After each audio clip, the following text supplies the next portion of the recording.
تو آپ کیا سمجھتے ہیں یہ؟ مولانا صاحب کے ٹوٹلی جو مقاصد ہیں وہ اب اسلام کا کارڈ کھیل کر کوشش کر رہے ہیں کہ اپنی حکومت قائم کریں، لیکن ایسا مشکل ہے۔ اس سے پہلے بھی مذہب کارڈ کے نام پر جس نے سیاست کی ہے وہ نیست و نابود ہی ہوا ہے۔ تو انشاءاللہ امید ہے کہ مولانا صاحب کا یہ کارڈ جو ہے فیل ہوگا اور بری طرح یہ فلاپ ہوں گے اپنے مقاصد میں۔ اب دیکھ لیں، یہ چند لوگ لے کے آئے ہیں جن میں زیادہ تر اکثریت سٹوڈنٹس کی ہے، تو اگر ان کے ساتھ کوئی میچور بندہ ہوتا یا نون لیگ کے کوئی شامل ہوتے یا پیپل پارٹی، پھر تو ہم کہہ سکتے تھے کہ یہ بہت بڑا احتجاج کر رہے ہیں، لیکن حقیقت میں یہ اپنے اقتدار کی ہوس ہے۔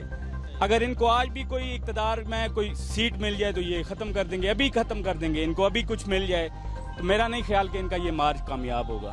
مسئلہ یہ ہے کہ وہ بہت بیک اینڈ پہ چلا گیا۔ بس اب دعا کر سکتے ہیں کہ ہمارے ملک پر اللہ تعالیٰ رحم کرے۔ کریٹیکل صورتحال ہے ہر طرح سے، سیاسی بھی، مذہبی بھی اور معاشی بھی۔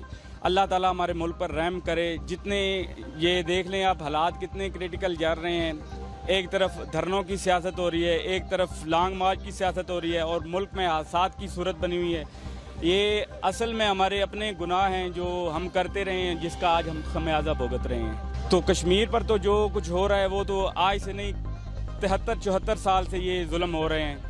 تو یہ مولانا صاحب اللہ تعالیٰ ان کو لمبی عمر دے، یہ کشمیر کے لیے بولیں اور کشمیر کے لیے، اگر یہ کشمیر کے لیے اس طرح آواز اٹھاتے تو میں خود ان کے دھرنے میں شریک ہوتا، لیکن ان کی حقیقی مقاصد وہی ہے کہ ان کو آج اقتدار مل جائے تو یہ فوراً اس سے دستبردار ہو جائیں گے اپنے اس مارچ سے۔ ملیں گے نئی ویڈیو کے ساتھ، سبسکرائب بٹن پر کلک کریں اور بیل کے نشان پر بھی کلک کریں تاکہ ہر ویڈیو آپ کو مل سکے۔